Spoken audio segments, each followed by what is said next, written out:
Engineering college ఘటనపై ప్రభుత్వం ఇప్పటి వరకు ఎందుకు చర్యలు తీసుకోలేదని వైసీపీ ఎమ్మెల్సీ బొత్స సత్యనారాయణ ప్రశ్నించారు. ఆడపిల్లల జీవితాలతో ముడిపడిన ఈ అంశాన్ని సీరియస్గా తీసుకోవాలని సూచించడం జరిగింది.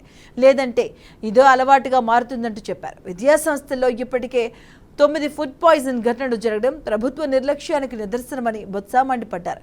విద్యార్థుల ఆరోగ్యం పట్ల సర్కార్ అప్రమత్తంగా ఉండాలని బొత్స సత్యనారాయణ కోరారు. గత ప్రభుత్వాల వైఫల్యం ఇది. ఏ ప్రభుత్వం వైఫల్యం ఇది?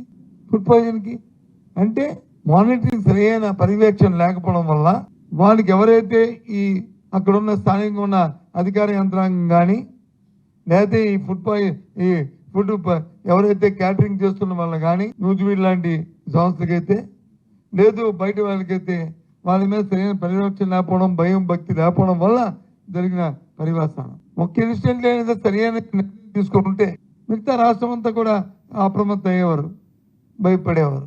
ఎంతసేపు స్టేట్మెంట్లకి లేకపోతే పరనందుకి సమయాన్ని కేటాయిస్తూ ఆలోచన చేయకుండా ఇవాళ చేశారు.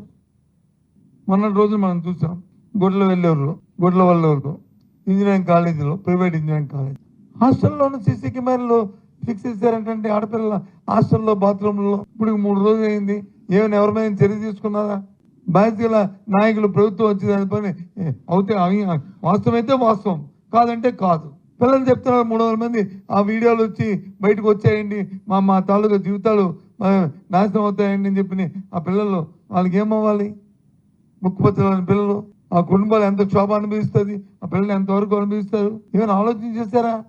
ఎంతసేపు ముఖ్యమంత్రి ఆదేశించారు, మేము వచ్చి దాని మీద ఇది చేస్తున్నాము, ఎంక్వైరీ చేస్తున్నాము. ఎన్ని రోజులు ఎంక్వైరీ చేస్తారు?